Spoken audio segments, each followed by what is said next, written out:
The room was filled with tension before the first word was even spoken. Cameras lined the walls, microphones flickered red, and the press leaned in like predators waiting for their prey. Everyone knew this wasn't going to be an ordinary hearing. It had the makings of a clash between two political firebrands: Senator John Kennedy, the sharp-tongued Southerner with a disarming drawl, and Representative Alexandria Ocasio-Cortez, the passionate progressive unafraid to challenge anyone.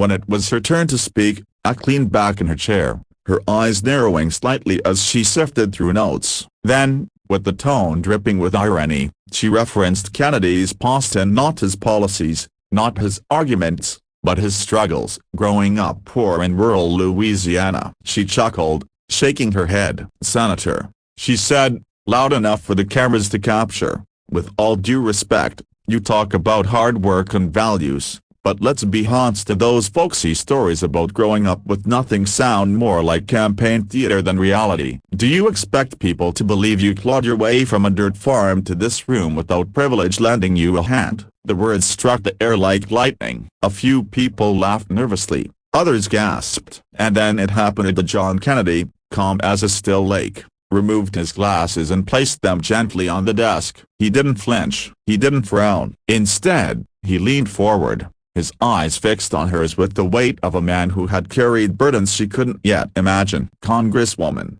he said slowly, his voice low but firm, "I'll give you 3 seconds to apologize." The room fell silent. Even the clicking of reporters' keyboards stopped. Ak blinked, caught off guard, unsure if he was serious or playing to the crowd. But Kennedy wasn't joking. He counted. 1. The word echoed like a gavel in the chamber. 2. His eyes never left hers. Behind them wasn't anger, it was something deeper. Hurt. History. A lifetime of scars earned from nights when dinner was nothing but cornbread, days when shoes had holes, and mornings when he wondered if his family would make it another week.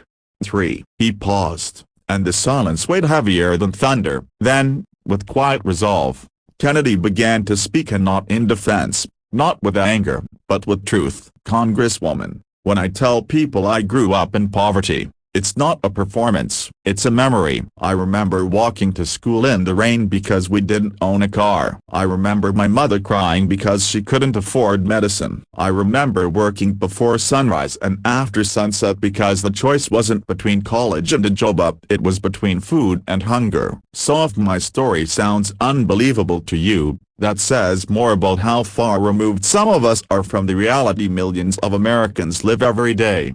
The room grew heavy with emotion. His words carried no venom, only a raw honesty that pierced through politics. Ak shifted uncomfortably, realizing too late that her laughter had struck at something sacred of his dignity, his survival, his truth.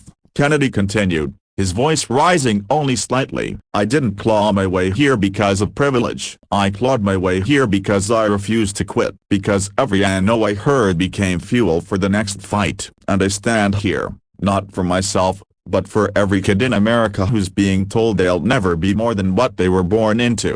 Cameras caught the glimmer of moisture in his eyes, though he refused to let them fall. His words weren't polished or tricky, they were battle scars turned into testimony. Ak swallowed hard, suddenly very aware of the millions watching at home. For once, the quick-witted Congresswoman had no comeback. Her usual confidence faltered, replaced by the uncomfortable realization that she had crossed the line. Slowly, she leaned toward her microphone. Her voice was softer now, the edge stripped away. "Senator Kennedy, a broken bar, I didn't mean to dismiss her struggle. If I caused offense, I apologize." Kennedy nodded, slipping his glasses back on with the same calm grace he had shown all along.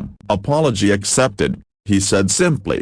"But remember, sometimes a man's past isn't a weakness to mock. It's the very reason he's strong enough to stand here today." The chamber erupted in murmurs, some clapping quietly despite protocol. Reporters scrambled to capture the moment. What began as a clash of egos had turned into something far more profound, a reminder that politics isn't just policy. It's people. People with wounds, with stories, with battles fought long before they stepped onto a stage. The hearing resumed, but the energy had shifted. Kennedy's words lingered in the air, echoing beyond the chamber. carried into homes across America. For those who had felt invisible in their own struggle, as those who had grown up in broken homes, those who had gone to bed hungry, his voice became theirs.